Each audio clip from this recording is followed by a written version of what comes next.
Cela dit, merci pour la présentation. J'ai ajouté quelques noms là, parce qu'il y a vraiment beaucoup de monde qui ont participé à ce fameux axe de recherche qui s'intéresse plus particulièrement évidemment au point de vue des prestataires des services sur les enjeux de la collaboration.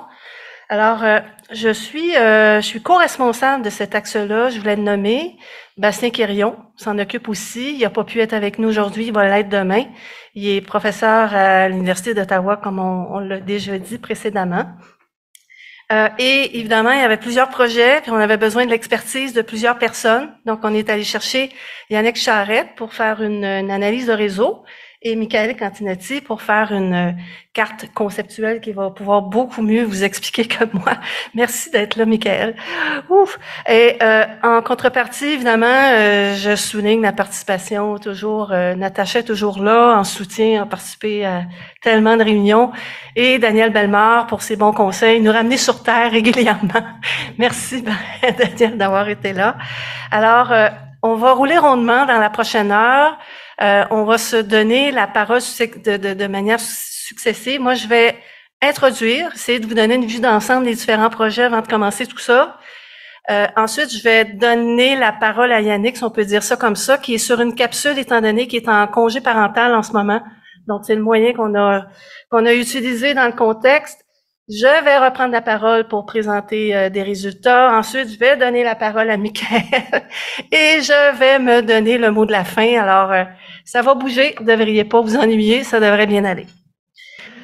Alors, vue d'ensemble, premier projet important de l'axe 2, c'est une analyse de réseau qui visait à tracer un portrait des liens de collaboration entre tous les acteurs possibles là, qui sont liés à l'intervention auprès des personnes judiciarisées.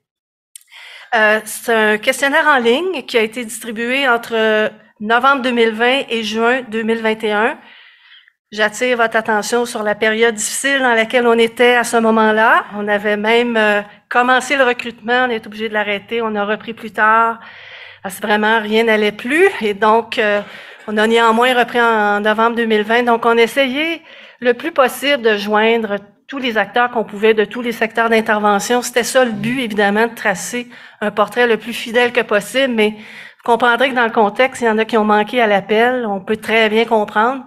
Et donc, on pourra peut-être pas tirer toutes les conclusions qu'on aurait voulu à partir de ce premier portrait-là, mais néanmoins, on a réussi à réunir 89 répondants pour cette première partie qui ont généré ensemble 485 contacts.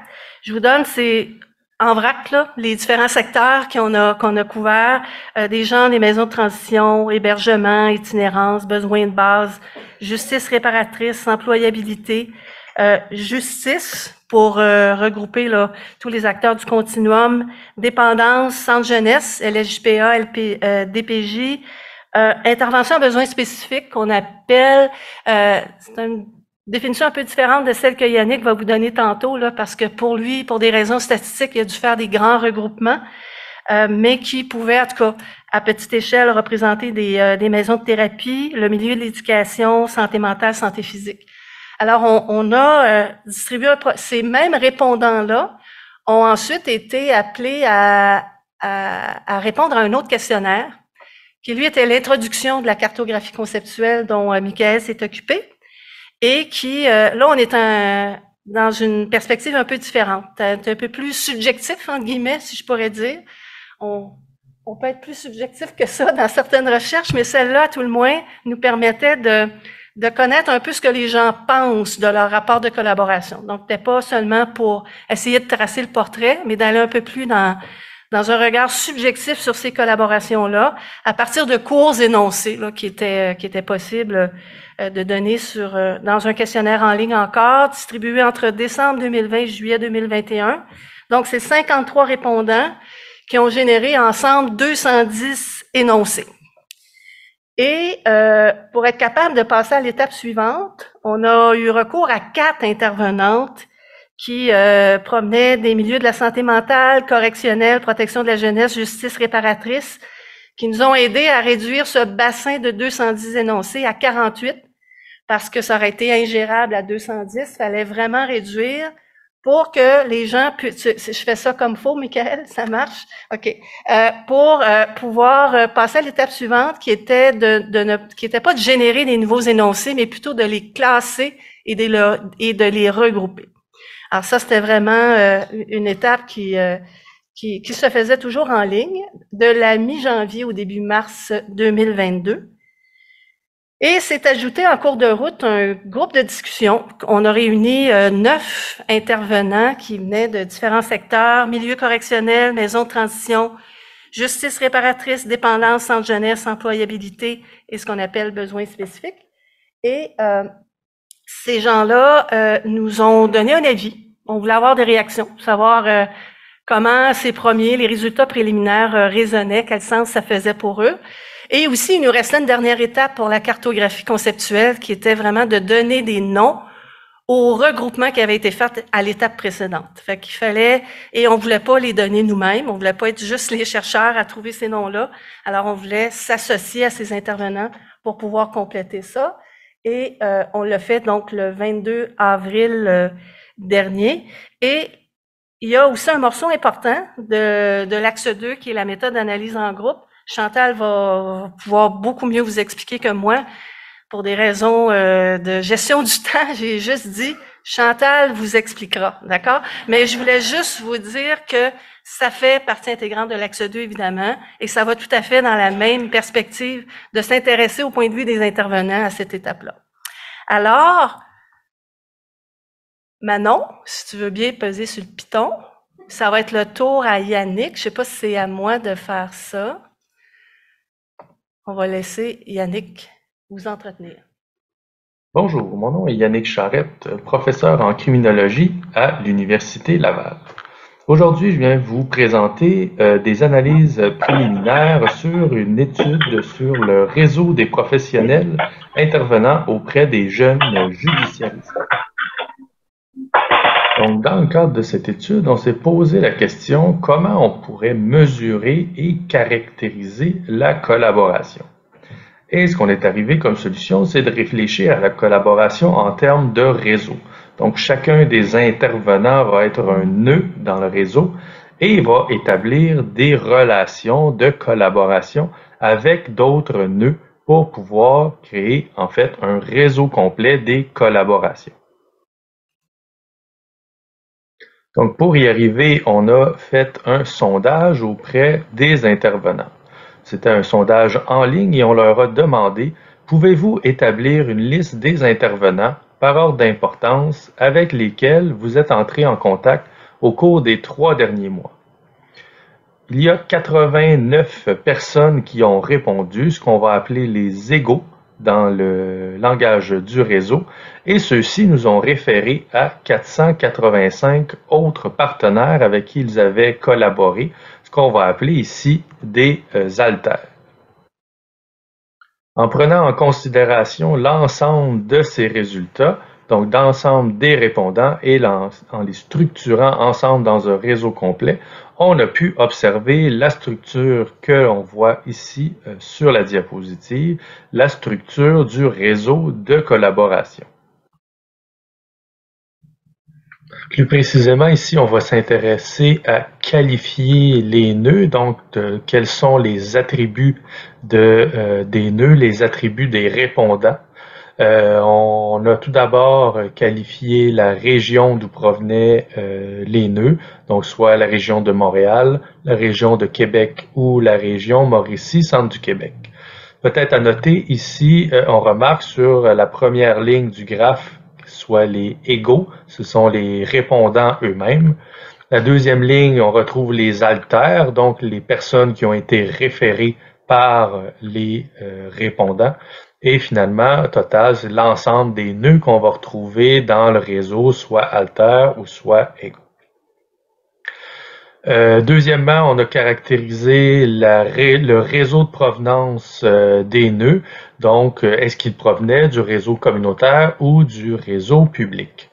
Fait intéressant ici, on a observé un certain biais dans les répondants qu'on a recrutés dans le cadre du sondage.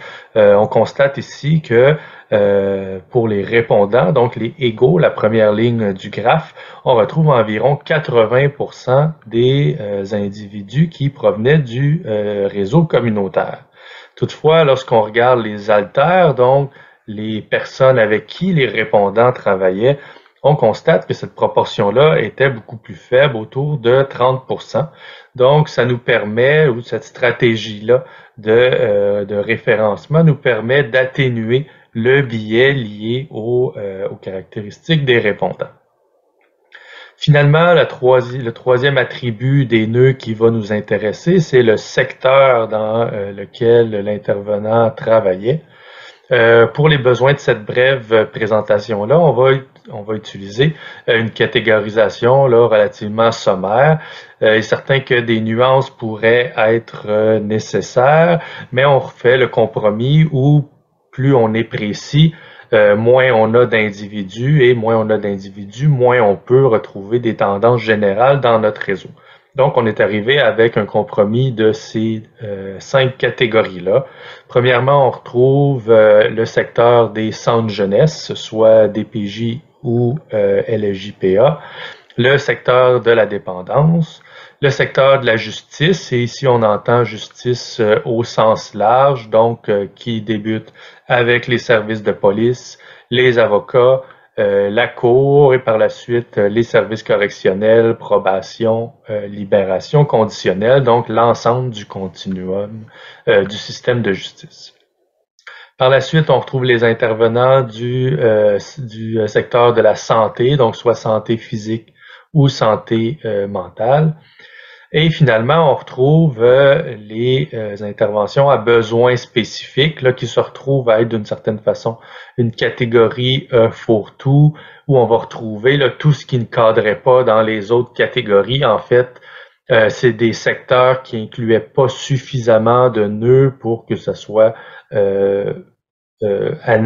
possible d'analyser là d'un point de vue statistique. On retrouve dans cette catégorie-là l'aide à l'emploi, l'éducation, l'hébergement et l'aide alimentaire. Plus précisément, ici, on va s'intéresser à ce qu'on pourrait appeler la mixité du réseau ou, en terminologie d'analyse de réseau, à l'assortativité. Donc ici, on va parler en termes de dyade, donc lorsque deux personnes sont en lien de collaboration, on va s'intéresser à savoir s'ils partageaient les mêmes caractéristiques. Donc ici, je prends l'exemple de communautaire et public. Si deux personnes du communautaire travaillent ensemble ou deux personnes du public travaillent ensemble, c'est ce qu'on pourrait appeler une dyade qui est homogène. D'autre part, si une personne qui travaille dans le réseau communautaire et qui travaille avec quelqu'un du réseau public, on parlera plutôt d'une dyade qui est mixte.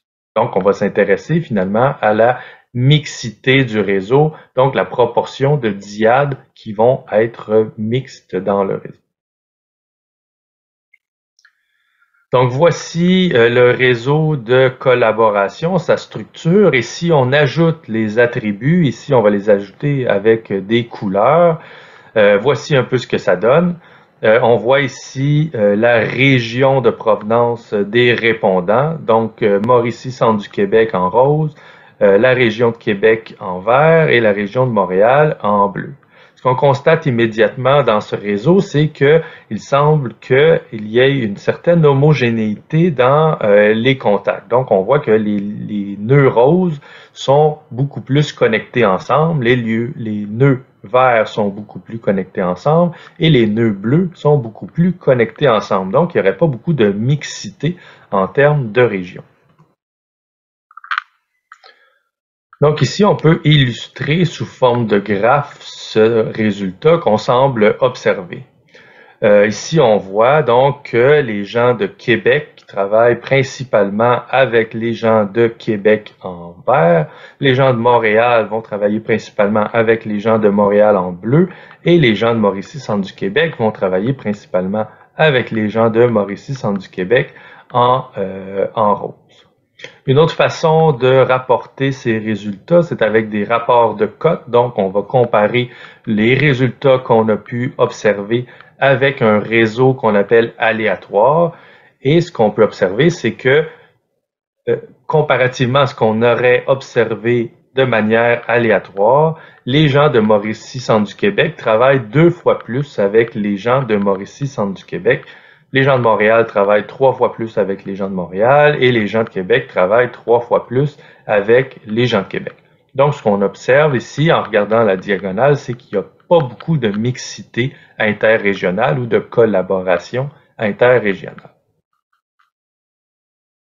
Ici, on peut refaire l'exercice avec le réseau de provenance des répondants, donc soit le réseau public en rose dans le sociogramme et le réseau communautaire en vert dans le sociogramme. Ce qu'on peut constater comparativement à l'autre sociogramme que nous avons vu plus tôt, c'est qu'il y a une certaine connexion entre les nœuds roses et les nœuds verts, donc une certaine forme de mixité.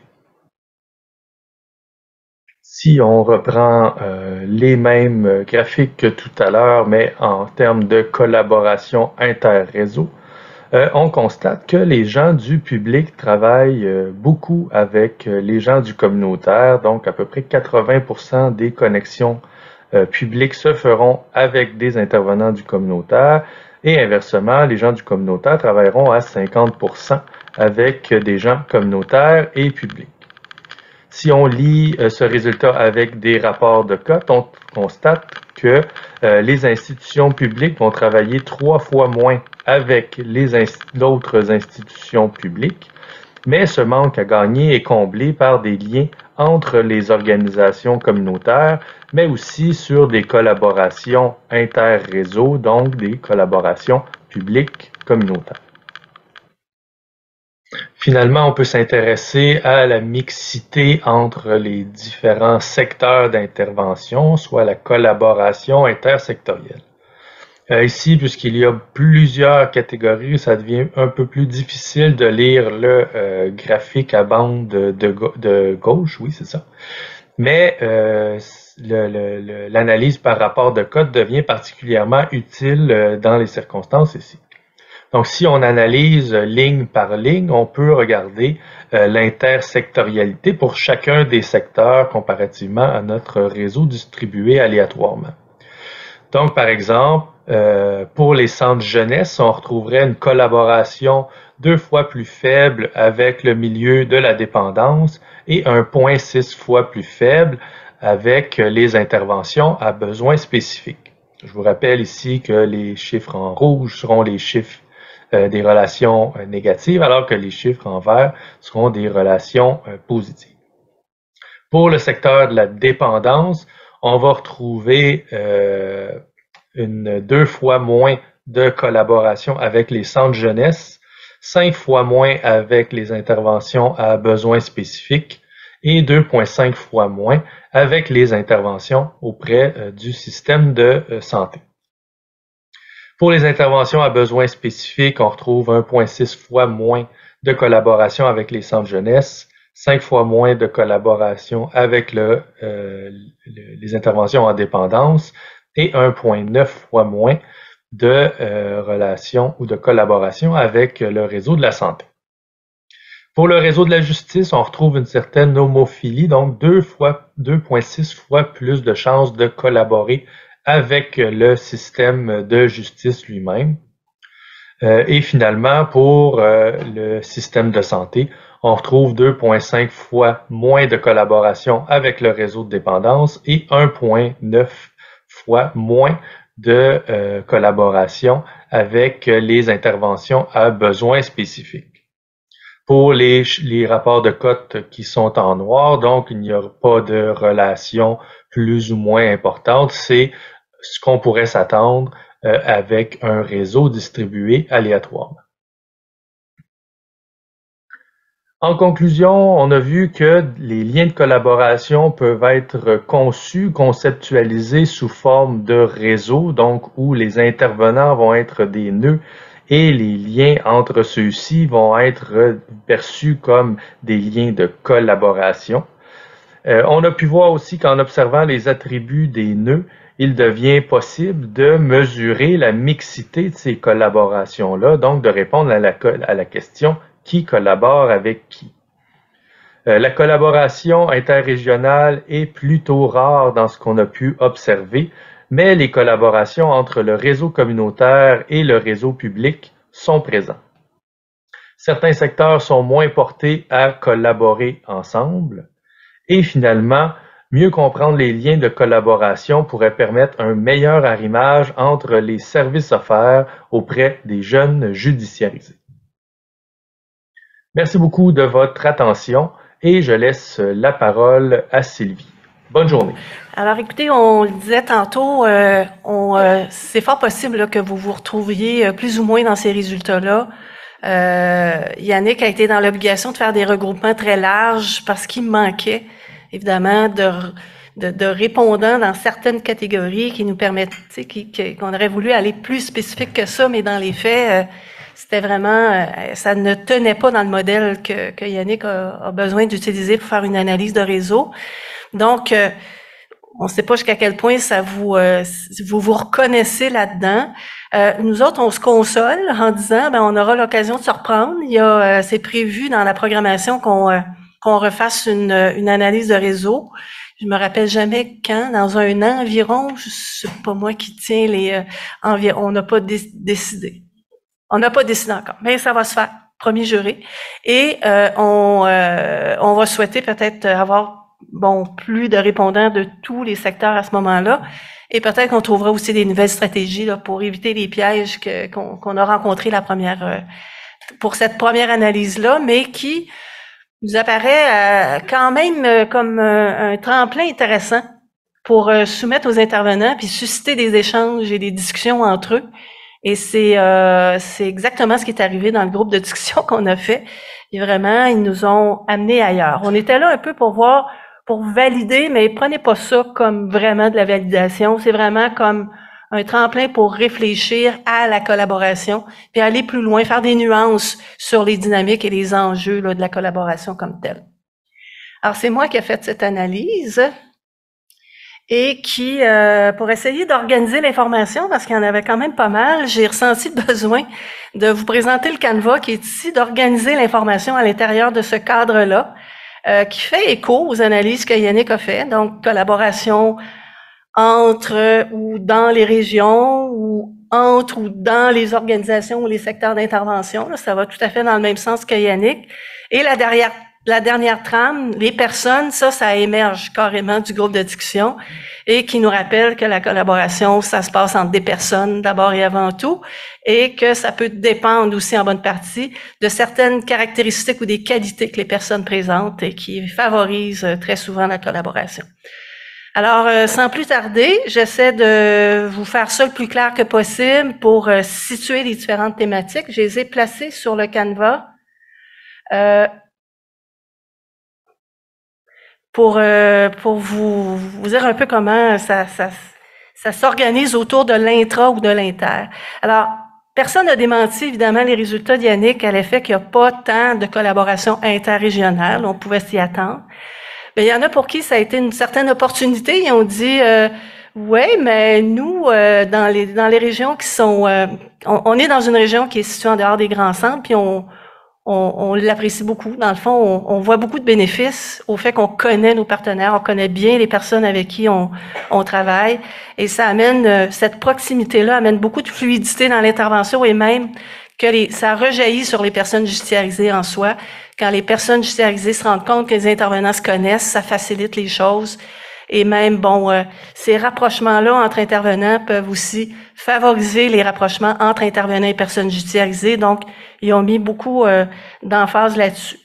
En contrepartie, il y en a qui ont dit non, il y en a un peu quand même de la collaboration interrégionale, de faire des nuances. Ils ont dit on est obligé des fois d'aller chercher des services qui sont en dehors de notre propre secteur, notre propre région, je veux dire. Et il y en a aussi qui ont dit, nous, c'est parfois aussi pour s'adapter au mouvement des personnes judiciarisées, dans le champ de la justice réparatrice notamment, c'est c'est une option qui est offerte aux personnes de faire réparation dans la région de leur choix, faisant que parfois les organismes ont l'opportunité de rencontrer d'autres organismes qui viennent d'une région différente. Et là encore, dans le témoignage de ces gens-là, je trouvais ça que c'est vraiment super enrichissant, évidemment, de pouvoir le faire. C'est à peu près tout ce que pu se dire, à tout le moins, là, qui me semblait important. Là, c'est sûr qu'il y a des détails là, que j'ai dû laisser tomber. Comprenez qu'en 15 minutes, il faut comme s'organiser. Alors, pour cette trame-là, je dirais que c'est pas mal autour de ça, que ça se situait autour des secteurs d'intervention des organisations. Il y a eu pas mal plus de choses qui se sont dites, évidemment. Et probablement que c'est le résultat qu'Yannick présentait tantôt, qui disait, ben Justice travaille plus avec Justice apparemment. Il y a eu des réactions, il y a eu des échanges qui ont rebondi de ça, qui sont à l'effet que, ben d'abord, il y en a qui ont dit, ben écoutez, il y a des intervenants qui ont un mandat légal, il y a des enjeux de confidentialité, c'est pas tout le temps évident de faire de la collaboration interorganisationnelle à cause de ça. Ils ont évidemment parlé du fameux formulaire d'autorisation de divulgation d'informations. Ils ont apporté beaucoup d'informations autour de ça. Mais en même temps, il y en a qui ont dit, ouais, mais ces intervenants-là qui ont un mandat légal ont régulièrement besoin de se tourner vers les autres pour aller chercher des services complémentaires.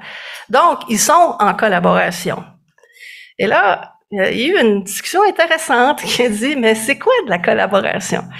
Et là, ils ont dit, c'est-tu suffisant de dire que parce qu'un milieu se tourne vers un autre pour aller chercher un service, pour dire qu'il y a vraiment une dynamique collaborative qui s'installe? C'est-tu ça de la collaboration, juste aller chercher des services chez l'autre? Et par extension, les gens ont dit à peu près la même chose sur la question de l'échange d'informations, transfert d'informations. Quand le transfert est unidirectionnel, est-ce que c'est de la collaboration ou s'il faut plutôt favoriser une bidirectionnalité dans l'échange d'informations? Ils ont ouvert là-dessus, qui évidemment nous a amené sur les enjeux de la réciprocité. Et là, tout ce qu'il y a, ben, comment faire de la réciprocité dans un contexte où ce qu'il y a des enjeux de confidentialité? Comment on s'organise autour de ça? Alors, des gens partaient parfois de leur propre expérience ou de celle des autres pour dire, ben, ce qui marche à tout le moins chez nous, c'est quand on annonce nos couleurs. Quand on définit le couloir déjà en partant, quand on est clair sur quelle information qu'on va aller chercher, quelle information qu'on a véritablement besoin de part et d'autre pour être capable de se respecter. Ça semble être intéressant. Il y a même quelqu'un qui a dit, nous, on veut rien savoir de la consommation. Ce qu'on veut savoir, c'est si la personne s'engage dans son traitement, si elle y participe, est-ce qu'elle le fait de manière régulière, y a-t-il des obstacles, et si elle est appelée à y mettre fin, pour quelle raison? Ça suffit. On est clair là-dessus, on part avec ça, et généralement, ça favorise, de leur point de vue, ça favorise le respect de l'espace et du travail de l'autre, parce que ça permet vraiment à ce que l'intervenant, vers qui on s'est tourné pour aller chercher un service, de développer une vraie relation avec la personne et finalement d'assurer une meilleure efficacité de l'intervention dans ce nouveau service-là. Ça va jusqu'à là? Je suis claire? Parce que je n'étais pas claire au début, mais là je le suis. OK, super, c'est des bonnes nouvelles. J'enchaîne, Daniel Herrier, mais c'est pas simple, il faut réduire ça à si peu. On enchaîne sur une autre trame. Il y en a qui ont dit, OK, Justice travaille avec Justice, mais ils sont pas tout seuls à faire ça. Il y en a d'autres qui font ça. Et ils ont dit, nous autres ici, puis c'était quelqu'un du réseau de la santé et des services sociaux qui dit, dans le milieu de la jeunesse, on voit ça pas mal. On est organisé, on a tous nos services, on a tout ce qu'il faut. Ça fait longtemps qu'on travaille ensemble. En plus, on est obligé par la loi d'offrir des services, fait qu'on s'est organisé. Puis avec le temps, ça roule, puis ça à quoi le milieu communautaire a dit, ouais, on vous comprend, parce que nous autres ici, on trouve ça pas mal plus simple de travailler entre organismes du milieu communautaire. On dit que quand on est capable de le faire, on l'apprécie, on comprend. On est dans des univers différents, et forcément, c'est plus facile comme ça. Mais, d'un commun accord, ils ont dit, un problème, c'est que les jeunes grandissent. À un moment donné, ils deviennent adultes et ça change évidemment la donne. Donc, l'enjeu de la transition à la vie adulte a été évidemment considéré. Et là, ils ont dit, et là, les gens du réseau disaient, ben oui, là, oui, c'est vrai. C'est vrai, on se tourne beaucoup vers le milieu communautaire à ce titre-là. Quand on n'a plus de services à leur offrir, évidemment, il faut se tourner vers le milieu communautaire. Et dans les discussions, les gens ont dit, mais encore, est-ce que c'est de la collaboration qu'on fait? Ils ont encore posé des questions sur les dynamiques collaboratives en disant, ouais, parce que peut-être des fois, souvent, on déplace les gens d'un milieu à l'autre. On n'a plus de service à leur offrir, c'est terminé à 18 ans. On se retourne vers le communautaire. Mais c'est-tu pour juste les déplacer ou vraiment travailler dans une dynamique collaborative? Et les gens disaient, il me semble qu'on pourrait être plus ensemble dans la transition pour vraiment parler de collaboration au sens propre du terme. Ils nous ont amenés là, et c'est là qu'ils ont dit, est-ce que les résultats d'Yannick, ça nous parle? On ne sait pas si, en définitive, il y a vraiment une si grande mixité que ça entre le réseau et le communautaire, en tout cas dans cet enjeu-là. Alors, ils ont mis des nuances. Qu'est-ce que ça veut dire exactement? Ils n'en étaient pas tout à fait convaincus. Et plus on avance sur les discussions entourant l'intervention impliquant des adultes, plus on est sur le terrain des enjeux de la compartimentalisation des services et des critères d'exclusion qui empêchent certains milieux de se tourner vers les autres pour collaborer. Et là, c'est encore une intervenante du réseau de la santé et de services sociaux qui, elle, n'est pas en jeunesse, mais qui travaille avec des adultes, puis qui a dit « Hey, moi, j'aime le communautaire. » Elle dit « Je trouve ça plus compliqué avec mon propre réseau, c'est parfois plus difficile, il y a beaucoup d'embûches, il y a beaucoup de critères à respecter. Et pour moi, c'est un enjeu clinique important parce que faut que j'évite de leur faire vivre du rejet. Des fois, c'est même, on répète des traumatismes dans certains cas parce que c'est trop compliqué. Alors, on est pris ensemble autour de la complexité des problématiques. Tout le monde est d'accord avec ça. Il dit, on n'a pas le choix. Il faut vraiment se tourner vers les autres. Il faut aller dans une meilleure mixité. On a ce besoin-là. Et plus on avance sur la question de la complexité, plus on avance sur la trame plus personnelle des liens de collaboration. Et là, on dit, mais en définitive, c'est entre personnes qu'on travaille. Et ceux qui pouvaient témoigner du fait qu'ils se tournaient régulièrement vers d'autres secteurs. Donc la fameuse répondante là, qui parlait du réseau de la santé et de services sociaux puis qui avait vraiment besoin du communautaire dans ses propres dossiers, ben, elle dit, il faut avoir l'audace. Il faut le faire. Il faut pas avoir peur. Il faut se tourner vers les autres puis chercher à les comprendre, puis prendre aussi un pas de recul par rapport à notre propre vocabulaire et à notre propre langage. Je rends compte à quel point les mots résonnent pas de la même manière chez les autres que chez nous. Mais ils nous ont donné vraiment des exemples très simples et très intéressants. Le fameux filet de sécurité. Elle dit, il y en a pour qui la sécurité, ça les concerne pas, ça les intéresse pas, ça résonne pas pantoute dans leur oreille, alors que pour d'autres, c'est pris pour acquis. Ils pensent que tout le monde va le comprendre de la même manière que eux quand ils lancent l'idée. La même chose sur faut gérer le risque. Ça veut dire quoi gérer le risque et comment? Il y en a pour qui gérer, ça veut dire on va s'organiser pour éviter des pièges à la personne, tandis que d'autres, ça va être plutôt on va apprendre à la personne à gérer son risque. C'est deux postures complètement différentes. C'est deux univers qui utilisent le même terme, mais qui comprennent la finalité de l'intervention de manière complètement différente.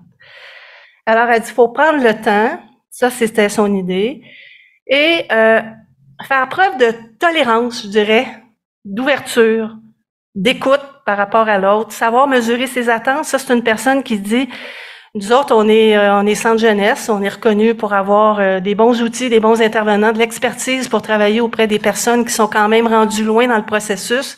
Mais ça veut pas dire qu'on est capable de leur éviter toute forme de récidive. Ça se peut pas. Mais souvent, c'est ce que les gens attendent de nous. Et ça, c'est tough dans la collaboration à cause de ça. Se montrer donc ouvert, intéressé à la position et limites et les besoins de l'autre. Donc ça, ça a été quand même pas mal discuté. Et en contrepartie, on va tranquillement vers les avantages de l'inter. Donc mieux connaître ses partenaires permet de personnaliser son approche pour mieux témoigner de leur façon de faire et de fonctionner. C'est une manière indirecte de parler du fameux référencement, là. En fait, c'est un enjeu dont on parle beaucoup. Et il y en a qui disent, ça nous permet d'aller au-delà de donner un numéro de téléphone et une adresse, là. On sait qui qu'on réfère, on sait de qui on parle, on est capable de mettre une image sur une intervention, on est capable d'expliquer ce que l'autre fait. Et quand les personnes judiciarisées sentent qu'on a un respect pour le travail de l'autre, quand on l'explique puis qu'on le présente, ça peut faire toute une différence dans l'intervention auprès de cette personne-là. Ça la met en confiance. Ça permet de faciliter le passage et de mettre la personne judiciarisée en confiance.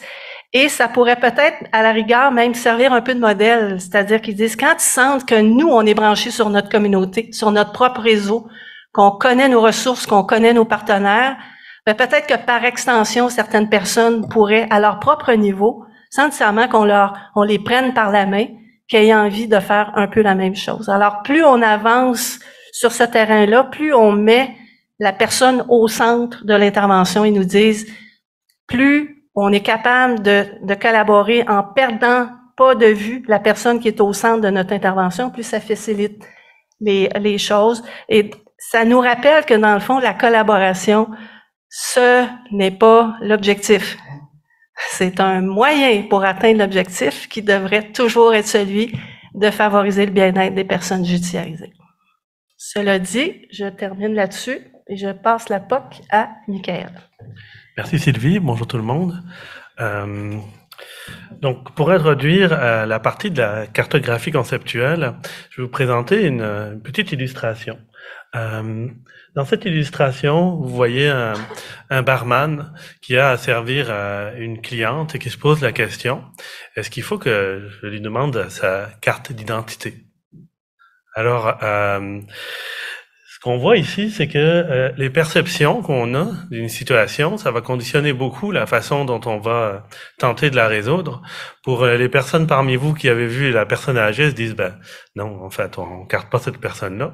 Si vous voyez la personne jeune, par contre, bien entendu, il faut lui demander sa carte d'identité. Puis une fois qu'on a une certaine perception de la situation, elle est relativement, ça a tendance à devenir statique. C'est difficile de passer de l'une à l'autre. Alors, qu'est-ce qu'il faut retenir de ça? C'est que les perceptions qu'on a d'un problème, ça va conditionner beaucoup les solutions qu'on va tenter de mettre en place. Puis une fois qu'on a certaines solutions qu'on utilise, ça vient aussi beaucoup cadrer la façon dont on perçoit le problème. Vous l'avez peut-être entendu, là, une fois qu'on a un marteau, on voit beaucoup de clous. Par contre, si vous avez un tournevis, vous voyez des vis. Donc, dans le projet ici de cartographie conceptuelle, contrairement à celui qui vous avez présenté par Yannick tantôt, qui s'intéresse à des éléments plus objectifs du fonctionnement, des liens dans le réseau, on s'intéresse vraiment aux perceptions des intervenants, des acteurs dans le réseau, pour voir comment ces perceptions-là, des liens de collaboration, qu'est-ce qu'il y a qui émerge en fait, au-delà du fait que certaines personnes ont une préférence pour le marteau, d'autres pour le tournevis, et globalement, en fait, est-ce qu'il y a quelque chose d'intéressant à dire par rapport à ça? Donc, si on revient maintenant à la cartographie conceptuelle, dans ce projet-là, ce qu'on a fait, c'est qu'on a demandé aux participants, qui étaient donc des intervenants, est-ce que vous pouvez formuler 3 à 10 énoncés qui reflètent, dans le fond, ce que vous pensez des rapports de collaboration avec les autres intervenants. Donc, on a eu, Sylvie vous en a parlé tantôt, là, 53 participants, 210 énoncés qui ont été générés à la suite de cette première phase. Puis, étant donné que dans cette approche-là, on vise à faire des associations aux personnes une fois que le matériel initial est généré, de demander aux personnes de classer 210 énoncés entre eux, mettez ensemble ce qui va bien ensemble, puis de donner des titres. Ça aurait pas été très populaire comme tâche, en fait, parce que c'est quand même très exigeant. Donc, on a eu besoin de réduire les énoncés, et pour faire cela, on voulait, bien entendu, avoir une approche où les énoncés restants reflètent bien l'ensemble, si vous voulez, de l'univers qui a été généré initialement. Donc, il y a eu une réduction de 210 à 48, et ceci, je vais un peu trop vite. Comment ça a été fait, c'est que il y a eu un certain nombre d'intervenants qui ont été invités en fait à participer à la tâche, et on leur a fourni des sous-listes aléatoires des 210 énoncés initiaux. On leur a demandé de nous indiquer quels étaient les incontournables. Puis ensuite, il y a eu un travail qui a été fait entre ces différents intervenants-là pour justement s'entendre. C'est ce qui a mené en fait à la liste des 48 énoncés qui ont été retenus pour la deuxième partie de la carte, où là, on a invité les personnes une nouvelle fois. Il y a des personnes qui ont participé à la première phase qui étaient présentes. Il y en a eu des nouvelles également, qui représentaient donc les différents secteurs d'intervention. On leur a demandé de mettre ensemble ce qui allait bien ensemble, en fait, dans ces différents énoncés. Et également, on leur a demandé de donner des titres au regroupement qu'ils effectuaient, pour aller voir à nouveau, sur une base individuelle, quelle est la représentation que les personnes se faisaient des liens de collaboration. Et il y a eu donc 44 participants qui ont pris part à cette partie du projet, et 48 énoncés triés. Et ensuite, ce sont des analyses statistiques qui permettent de projeter, si vous voulez, sur un plan qui ressemble comme à une carte, en fait, les idées, en fait, qui sont plus proches les unes des autres, puis également de créer des catégories. Donc, pour avoir quelque chose d'un peu plus concret, en fait, de ce processus-là, on va prendre l'exemple, en fait, du buffet de Croco, qui est un restaurant qui s'intéresse à disposer ses plats de façon intuitive pour ses clients, de manière à ce que quand ils rentrent dans le restaurant, ils ont l'impression comme d'être chez eux, ils trouvent facilement les choses, puis c'est bon pour dans le fond le commerce du restaurant. Donc vous avez ici une trentaine d'aliments, en fait, qui pourraient être présentés à, mettons, une cinquantaine de participants. Ici, les aliments, c'est comme un peu les énoncés, ok. Et on leur demande à ces participants-là de mettre ensemble ce qui leur paraît aller bien ensemble. Alors là, vous avez, je vais vous présenter 3 clients, ressemblance avec des gens dans la salle, c'est totalement fortuit. Une première cliente qui s'appelle Natacha, qui elle voit des fruits ordinaires, des fruits qu'elle achète quand elle a envie de changement, dans les fruits un peu plus exotiques. Ses desserts du dimanche, c'est la crème glacée et le chocolat noir. Elle voit des allergènes aussi, entre le poisson et puis le kiwi. Donc ça, c'est une vision, en fait, des associations qu'une cliente ferait entre ces différents aliments-là. Il y en a un autre de client qui est un peu plus monodimensionnel, qui s'appelle Michael. Lui, il voit des couleurs. Donc, c'est une représentation qui est assez peu créative, même si elle est colorée, où la personne a simplement mis ensemble ce qui lui semblait associé sur un plan chromatique, là.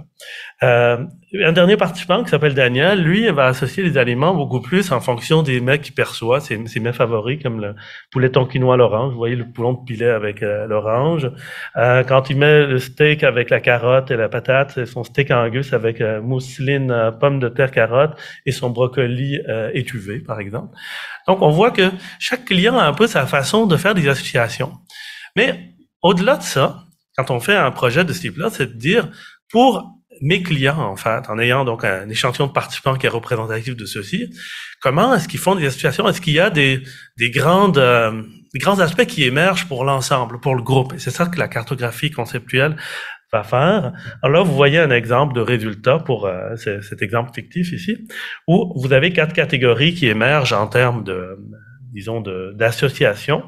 C'est celles qui sont délimitées ici à l'écran, puis également un positionnement en fait des aliments les uns par rapport aux autres sur la carte. Ceux qui sont plus proches sont ceux qui sont plus souvent associés ensemble par les clients, puis ceux qui sont plus lointains sont ceux qui vont moins bien ensemble. Donc, quand on va les mettre dans le buffet, peut-être qu'il faudra pas les mettre à la même place. Alors, quand on est rendu à l'étape d'interprétation de la carte, ce qu'on a fait dans le fond avec des participants, il y en a peut-être parmi vous ici qui ont participé à cette tâche-là, bien, on va leur demander d'interpréter la carte en donnant des noms aux différents groupements. Alors là, vous voyez la grappe 3, on pourrait se dire, comment vous la nommeriez?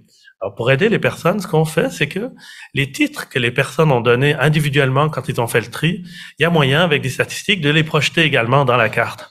Donc, on peut regarder c'est quoi les titres qui sont le plus proches du centre, si vous voulez, de la grappe numéro 3. Puis on voit apparaître légumes pour collation santé, ce qui goûte santé, les mecs accompagnent un bon repas, etc. Donc ça, c'est des titres qui viennent de l'opération de tri des participants sur une base individuelle. Puis on peut faire ça pour les différents regroupements qu'on appelle des clusters. Donc vous voyez, le 1, ça serait les desserts caloriques. Le 2, ce serait les desserts santé.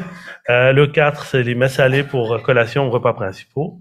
Et on pourrait nommer le 3 en regardant, en fait, aussi qu'est-ce qui a émergé dans les autres. Puis au-delà de ça, on peut également aller vous faire émerger, dans le fond, des dimensions sous-jacentes à la représentation que les personnes ont de la situation. Ce sont comme des caractéristiques latentes que les personnes ont qui orientent la façon dont les personnes pensent par rapport à cette question de la disposition des aliments dans un restaurant. Et là, vous voyez émerger, en fait, sur la partie gauche de la carte, ce qui est plutôt des glucides. Sur la droite, vous allez retrouver davantage des protéines. Puis on peut également voir un axe vertical où on va trouver, par exemple, excusez-moi, ce bouton. Là. C'est comme dans les expériences en psychologie, appuyez sur le bouton, puis voilà, maintenant ça marche. Sucré vers le haut et vers le bas, en fait, acidulé. Donc, ça, c'est un exemple de carte conceptuelle avec un exemple, on va dire, plus concret, parce que les rapports de collaboration, c'est quelque chose quand même d'assez abstrait, mais c'est ça qu'on a fait, en fait, dans ce projet. Donc, si on revient à la carte maintenant, tout d'abord, un avertissement, là. Je sais pas si vous aimez aller au musée, voir des peintures abstraites. Il y a toujours un enjeu associé à ça, là. C'est que chaque personne finit toujours par voir ce qu'elle veut, en fait, dans le tableau.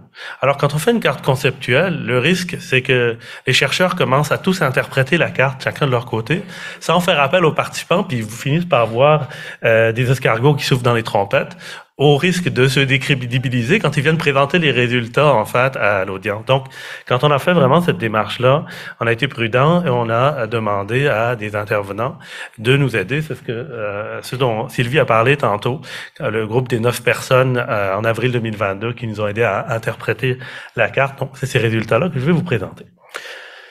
Donc, c'est important toujours de revenir aux personnes qui sont la source, en fait, si vous voulez, de la représentation quand on l'interprète. Donc, là, il y a eu 3 grappes qui sont apparues sur la carte conceptuelle. Je vous les présente maintenant. Donc, vous voyez également les énoncés que les personnes ont eu à trier. Ils sont en fait dans le tableau en rouge. Je suis conscient, c'est un peu petit. Il y en avait quand même beaucoup. Les gens ont travaillé dur.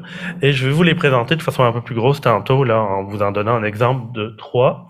Donc, quand les personnes ont dû faire cette tâche, en fait, pour nommer la grappe 1, on leur a présenté les énoncés, puis la grappe, puis on leur a présenté aussi, dans le fond, les titres des piles qui étaient les plus proches du centre, en fait, de la grappe.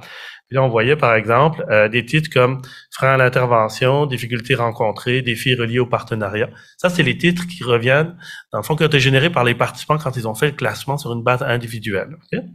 Donc, ça a servi à aider, dans le fond, les participants à nommer les grappes.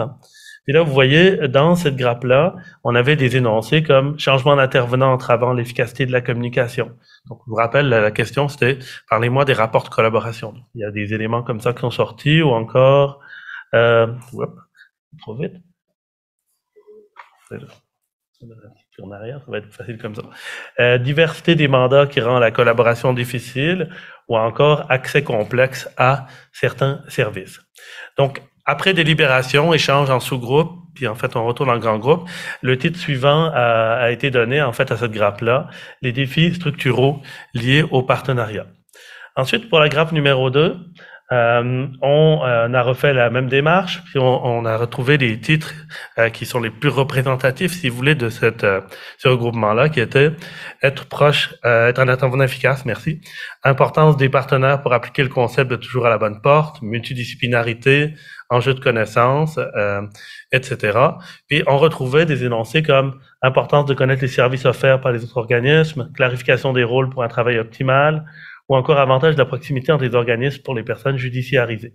Donc, le titre qui a émergé, c'était les 3 C de la collaboration efficace, connaissance, communication, concertation. Et enfin, la dernière grappe était composée d'un nombre un peu plus important d'énoncés. Si on regarde les titres les plus proches du centre, c'était un travail efficient, positif, ciblé, intervenant aux participants, bon coût, rapport humain, concertation, importance et avantage de la collaboration, etc.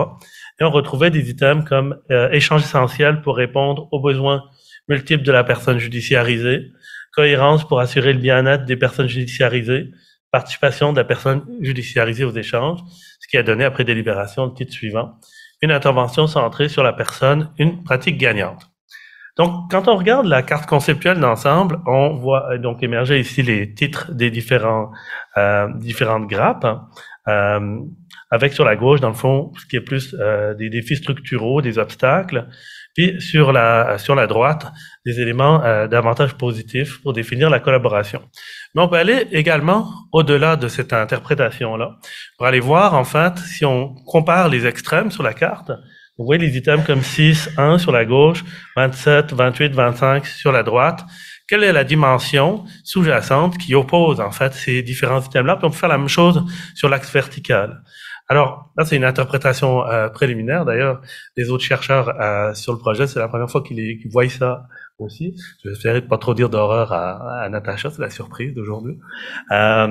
Donc, vous avez sur le haut essentiellement des aspects qui sont structuraux, essentiellement interorganisationnels, alors que sur la partie basse de la carte, on retrouve davantage des interactions qui sont centrées autour des rapports humains entre intervenants et également entre intervenants et personnes judiciarisées. Donc, on voit cet aspect structural vers le haut, puis l'aspect plus relation humaine sur le bas, ce dont Sylvie a parlé aussi précédemment.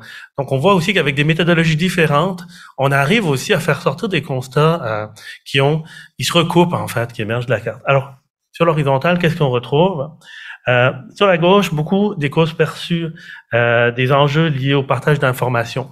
Par exemple, la question de la confidentialité du dossier, quelque chose qui est important à respecter, mais ça constitue également une entrave à la communication. Ou des fois, des missions qui sont très particulières, associées au fait de travailler dans un certain organisme, des fois, c'est considéré aussi comme un facteur qui peut constituer une entrave. Alors que sur la droite, les intervenants nous parlent davantage des préconditions et des retombées de la fluidité dans les échanges d'informations. Par exemple, le fait d'avoir des échanges cordiaux, le fait de travailler ensemble sur des dossiers complexes qui favorisent, en fait, à terme, la personne judiciarisée, etc. Donc, vous voyez, à partir d'une carte de ce type-là, j'espère que vous considérez que ça représente en partie certaines visions que vous avez des liens de collaboration. Mais on pourrait faire aussi un bout de chemin, c'est-à-dire partir, en fait, d'une vision qui est relativement commune, en fait, d'un problème pour travailler ensemble et améliorer encore les interventions auprès des personnes judiciarisées. Donc, ça termine la partie de ma présentation. Sylvie, je te repasse la parole. Je voulais juste vous faire une sorte de bilan final parce que vous avez eu toutes sortes de résultats de différents projets. J'avais juste envie de vous dire qu'il y avait des liens à faire avec la littérature scientifique. Donc, c'est vraiment très cohérent avec tout ce qu'on dit. Je vous fais juste 2 diapos, inquiétez-vous pas, ça sera pas trop lourd. C'est vraiment, on était appelé à les recenser, on a fait un article récemment là-dessus, puis on a vraiment recensé les facteurs facilitant les conditions d'existence.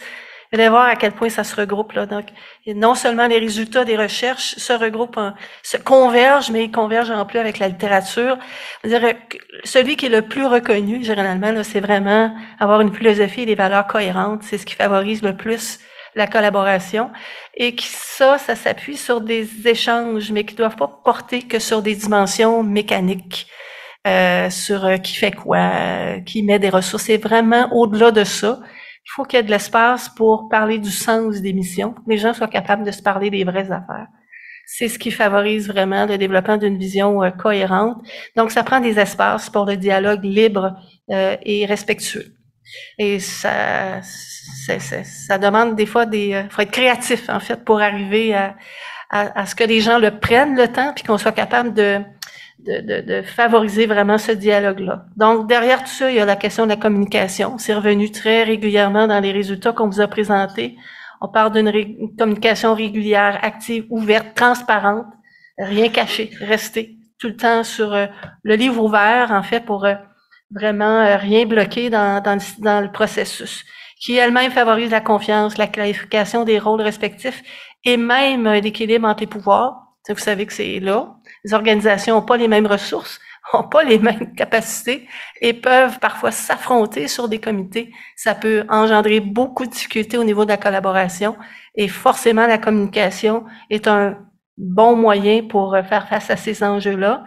L'engagement des partenaires à l'égard de la population cible, jamais perdre de vue que ce qu'on fait, c'est pour des personnes et non simplement pour des raisons organisationnelles comme telles. L'engagement des organisations, se décentrer des intérêts corporatifs pour se centrer sur les intérêts communs. La disponibilité des ressources, ça, c'est toujours là, on en a toujours besoin. Les caractéristiques des individus, on a besoin de gens compétents, bien sûr, mais des gens qui ont des connaissances, qui ont des motivations, une diversité de points de vue, de représentation, c'est toujours utile. Puis j'ai fait une catégorie spéciale pour le leadership, ça ressort beaucoup. Ça facilite quand on a des champions qu'on appelle dans la littérature. Des champions, c'est des gens qui ont une belle crédibilité dans leur organisation, sans que ça soit là, relié à la hiérarchie. C'est pas du tout ça. C'est des gens qui sont entendus, écoutés, qui ont de la drive, qui ont le goût qui ont une attitude très constructive face à la collaboration, puis qui ont un effet d'entraînement auprès de leurs propres collègues à leur propre niveau. C'est une autre condition gagnante généralement.